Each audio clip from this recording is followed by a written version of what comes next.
your Bible, Psalm 106, beginning with verse 10. We'll find our text for today, Psalm 106, beginning with verse 10. There you'll notice these words. He saved them from the hand of him who hated them, and redeemed them from the hand of the enemy. The waters covered their enemies, and there was not one of them left. And then they believed his words. They sang his praise. They soon forgot his works. They did not wait for his counsel, but lusted exceedingly in the wilderness and tested God in the desert. And he gave them their request, but sent leanness into their soul. And I want to talk today from the subject, when success is not enough. When success is not enough. It's amazing that God had delivered the children of Israel out of the house of bondage, out of the land of Egypt, from the hand of Pharaoh. And he had destroyed all of their enemies, their oppressors, in the Red Sea. And after all God did for the children of Israel, with the miracles by which he delivered them, the 10 plagues that God brought on the land of Egypt and delivered them with a mighty show of power. God did miracles for them that he has never repeated to this day for the children of Israel. And yet the children of Israel still forgot the work that God did on their behalf. And they lusted in the wilderness, and they kept asking God for more. They kept asking him for more. And then God gave them their request, but he sent leanness into their soul. Leanness. And we are no different than these children of Israel. I mean, all of you, if I were to ask you, do you know anybody that God has ever blessed and then people act like they did it on their own? How soon we forget. And sometimes we've prayed and asked God for things, and then God gives it to them, and then that person's life begins to drift farther away from God. It's amazing. It's amazing. But they lusted in the wilderness and kept on asking God for more. You know why? Because when your heart is filled with lust, lust is never satisfied. Love is easily satisfied. Lust is never satisfied. Lust keeps saying, give me more, more, more. Lust never gets enough sex. Lust never gets enough attention. Lust never gets enough money. It's interesting, the Moffat's translation of this verse 15 here says, she let them have what they desired, then made them loathe it. He let them have what they desired, and then he made them loathe it. They hated it. The Message Bible puts it this way. He gave them exactly what they asked for, but along with it, they got an empty heart. Isn't it amazing that sometimes that you can get what you think that you want to make you happy, and then you get it and you discover that this is not all that I thought it was going to be. If you can just get the house, if you can just get the car, if you can just get the ring, if you can just get the man, just get the woman, and then you get it and discover that this is not all that it was cracked up to be. You get the position, you get the office, you get the window with a view, and then you discover this is not all that it was cracked up to be. Oscar Wilde once wrote that in this world there are only two tragedies. One is getting what you want, and the other, one is not getting what you want, and the other is getting it. The two tragedies of life. I had a man that told me, he said, I made two terrible mistakes. He said, I've just had such bad luck in my life. He said, because I married the woman that I love, and she left me. And then the next one I married, and she didn't leave me.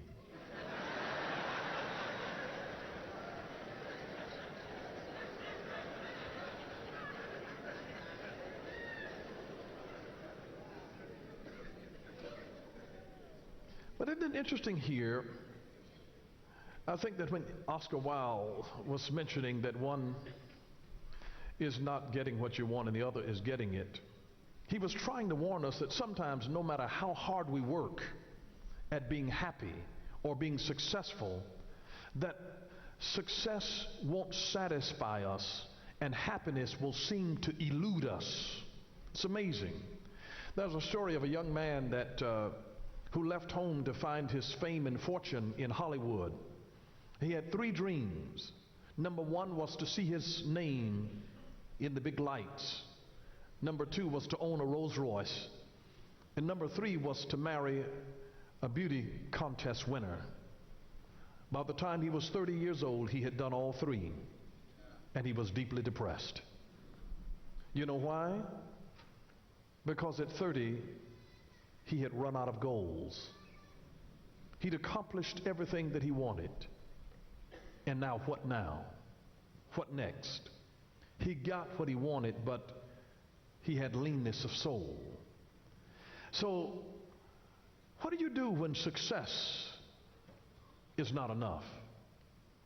Leanness of soul is a disease of boredom.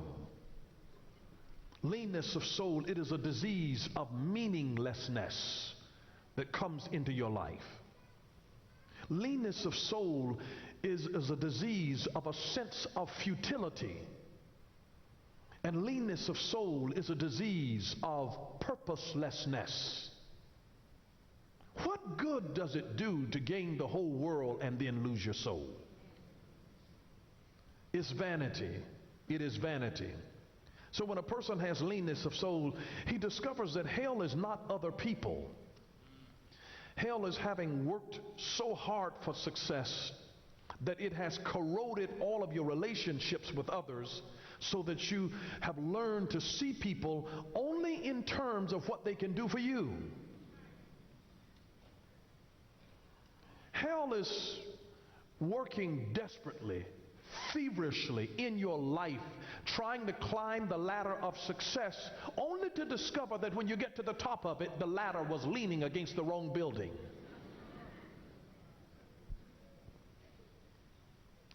There are people who have worked so difficultly trying to have something that they really think that they want, and it's not all that it was cracked up to be. Hell is the loneliness of having everything and knowing that it still is not enough.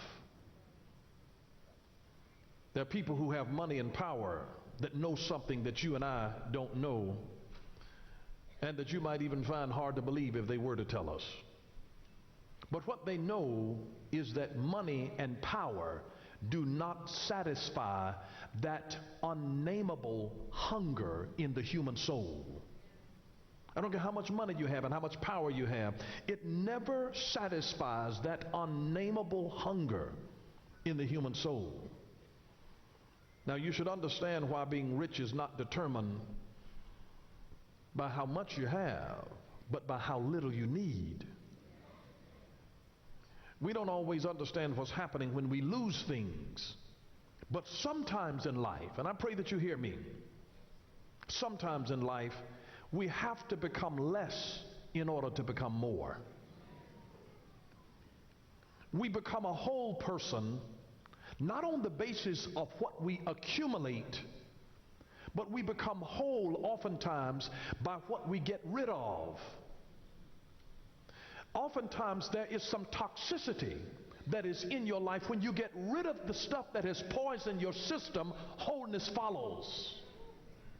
And sometimes God has to get rid of stuff in our life that was contaminating us, that was making us sick. And when you get it out of your system, your body will heal itself.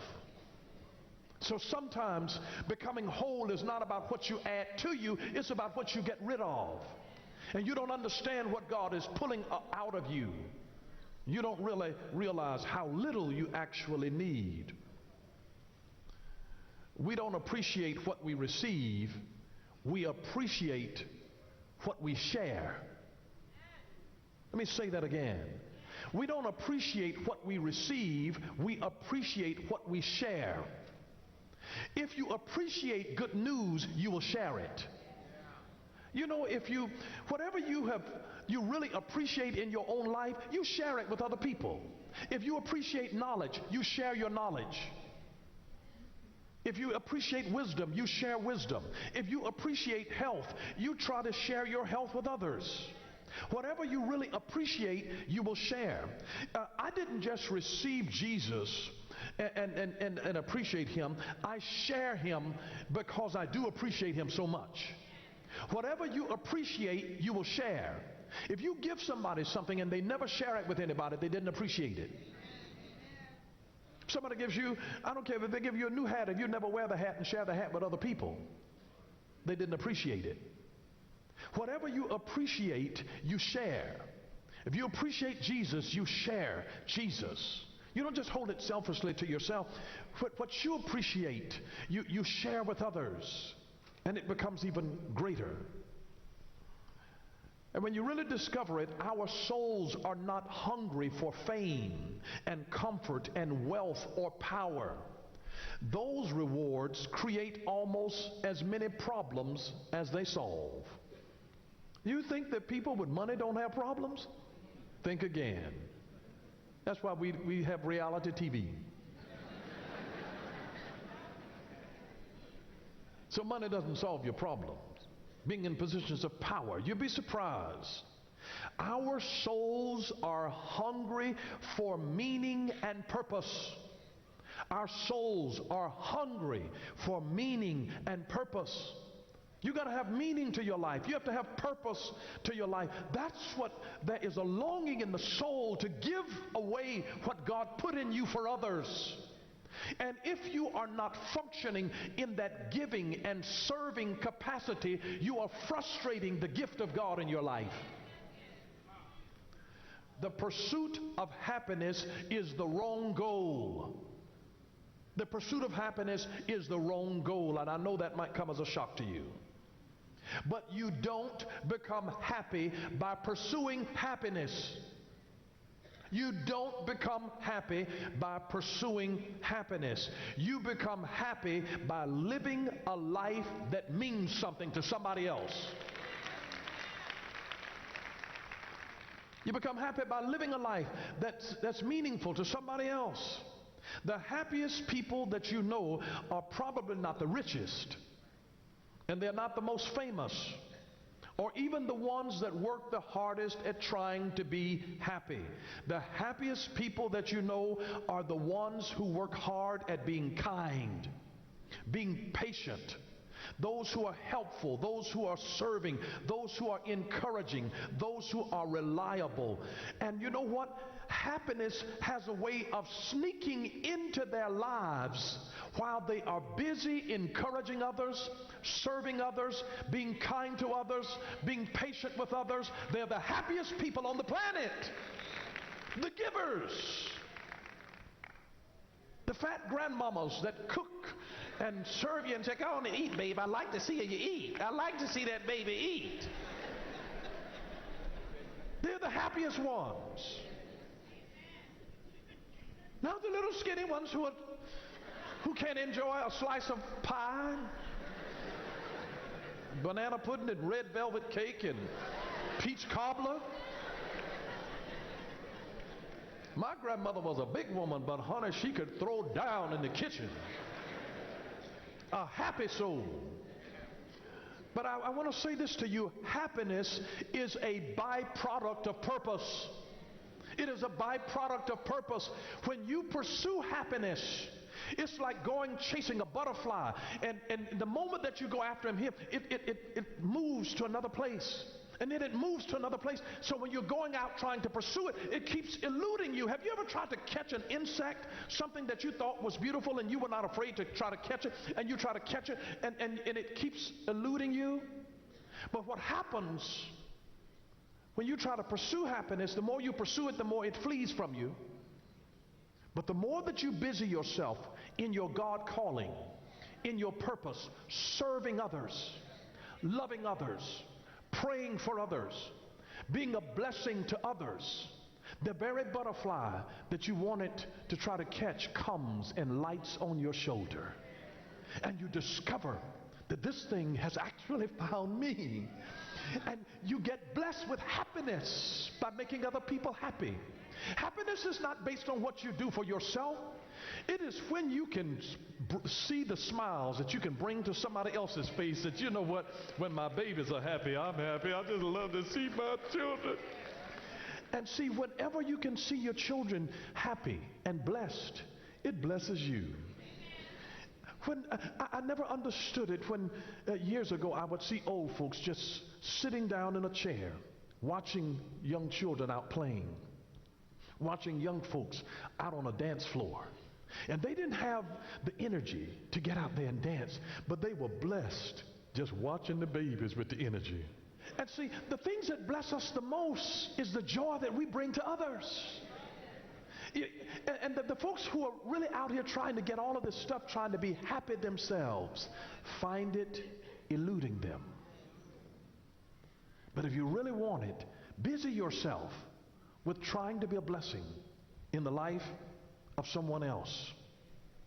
Because even the rich and the powerful find themselves yearning for more. When they asked Howard Hughes how much money was enough, he said $1 more than what I have. Never satisfied. But part of the issue is that we forget where we came from. And we forget all that God has already done for us. Can I remind you in Deuteronomy chapter 8, verse 1 through 4, and then verses 11 through 18, notice what God said to them, because it applies to us today. In verse 1 here of Deuteronomy chapter 8, he said, every commandment which I command you today, you must be careful to observe, that you may live and multiply and go in and possess the land of which the Lord swore to your fathers. And notice this, he says, and you shall remember, say remember. You shall remember that the Lord your God led you all the way these 40 years in the wilderness. Why did he do it? To humble you and test you, to know what was in your heart, whether you would keep his commandments or not. So he humbled you, allowed you to hunger, and fed you with manna which you did not know, nor did your fathers know, that he might make you know, here's the reason that he did it, that man shall not live by bread alone, but man lives by every word that proceeds from the mouth of the Lord. And he says, your garments did not wear out on you, nor did your foot swell these 40 years. He said, listen, I bless you to the degree that you didn't have to buy any new clothes. I preserve your clothes. I don't know what they made their clothes out of, but now, you know, I mean, your hem's falling out and your slip is hanging, you know, and all kind of stuff is happening. And your stuff is 2 or 3 years old. That stuff, they wore it for 40 years and it didn't wear out. I don't have any 40-year-old shoes, do you? And they were walking and moving for 40 years and their shoes didn't wear out.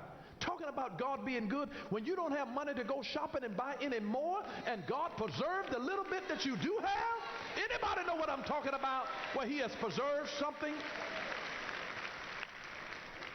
And then notice what the warning that he gave to the children of Israel here in verse 11 down through 18. He says, beware that you do not forget. Remember, we pointed out the word remember in the other one. He says, remember that you do not forget the Lord your God by not keeping his commandments, his judgments, his statutes, which I command you today. Lest when you have eaten and are full, and have built beautiful houses and dwell in them, and when your herds and your flocks multiply, and your silver and your gold are multiplied, and all that you have is multiplied, when your heart is lifted up and you forget the Lord your God, who brought you out of the land of Egypt from the house of bondage, who led you through the great and terrible wilderness, in which were fiery serpents and scorpions and thirsty lands where there was no water, who brought water for you out of the flinty rock, who fed you in the wilderness with manna which your fathers did not know, that he might humble you, that he might test you, to do you good in the end, that you then say in your heart, my power and my might of my hand have gained me this strength. And you shall remember the Lord your God, for it is he who gives you power to get wealth, that he may establish his covenant which he swore to your fathers, as it is this day. Now I want you to see God had been good to them. He had been good to them. And God says, I bless you. And now he says, you have the unmitigated gall to begin to think that what you have gotten it because of your schooling and because of your degrees and because of your contacts and your finagling. And he says, I want you to know that everything that you have, God says, I gave it to you. I'm the one that blessed you. I'm the one that put you in the position where you are. I've given you whatever it is that you have. I am quick to be reminded that God, where I am, you brought me. What I know, you taught me. What I have, you gave me. Who I am, you made me. God, whatever I have, it is because of you. All that I am by the grace, by the grace of God. And the children of Israel had what I call God's triple P blessing. They had God's triple P blessing. What's the triple P? Protection. Protection. He was a pillar of cloud by day and a pillar of fire by night. The pillar of fire by night kept away the wild animals that could come in and attack them. He was their divine protection. God protected them. You're still here, he must be protecting you. Then he was their provision. He was their provision. Their clothes didn't wear out in 40 years. Their shoes didn't wear out in 40 years. He rained down manna out of the sky, and rain caused quail to fall right into their laps. He gave them food. He brought water out of a rock. That God will bring water out of a dry place, out of a hard place for you. He was their provider. So he not only provided their protection, he was also their provision for their food, for their drink, for their clothing. God provided. God provided miraculous provision. And thirdly, providence. That is God's divine guidance. He protected them, he provided for them, and God guided them. What more could you ask for than to have the protection of God, than to have the provisions of God, and to have the guidance of God, where God is guiding you by the shadow of his cloud that is over your life. And they didn't move until the cloud moved. God was guiding them, divinely guided by God. Where would you be today if your life had waited on God? Had you waited on the cloud to move and God says, this is the way, walk you in it? Where would you be today had we waited on God? You may wonder how God could do so much for somebody and then they end up forgetting him. How do you forget God when you have witnessed with your own eyes water turning to blood, plagues of flies, plagues of frogs, plagues of thick darkness for 3 days? How do you forget a plague of a death angel coming and the firstborn in every house dying? How do you forget a God who with outstanding and exceptional miracles makes his grace known to you? There are two main causes for people forgetting about God after he has blessed them. Number one is myopia, nearsightedness, where you are fixated on the present. You're only looking at where you are now. See, you have to be humble, because I know some of you all are dressing real nice now, but years ago you weren't able to dress like you dress now. Don't forget where you came from. You know, isn't it ridiculous for a peacock to be saying, look at my beautiful feathers, this wonderful, all of these gorgeous colors? And when the peacock looks down at its feet and they're rusty. Don't forget your rusty feet. I don't care how beautiful your feathers are. God always leaves something in you to keep you humble. You know what your rusty feet are. Nobody else may know, but you know what it is. You know. Touch your neighbor, say, you know. But it's myopia. It's where you're only living in the present like you've always been there.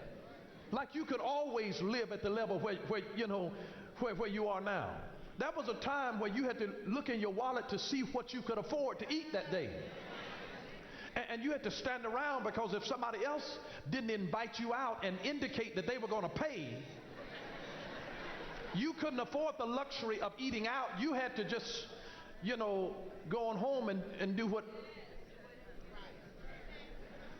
what you could do at home with stuff that was already paid for.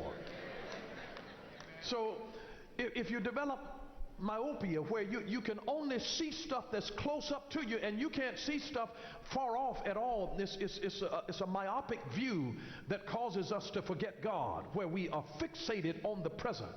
Before you had any education, before you had position, before you had a house, before you were ever able to own an automobile, it's myopia, just where you're fixated on the present. The second thing is amnesia. Amnesia, it forgets the past. Myopia is fixated on the present, but amnesia forgets the past. It's amazing how God can bless somebody and all of a sudden they got amnesia. They're holier than thou now.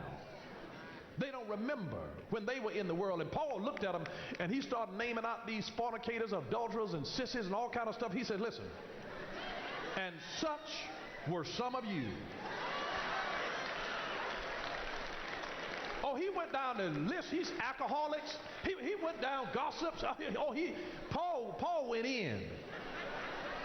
He said, y'all up here. He says, and such were some of you. You look nice and sanctified now. He said, but such were some of you. Thank you for watching Power for Living with Bishop Dale C. Bronner. Join us again next time for Power for Living, where revelation is power. Power for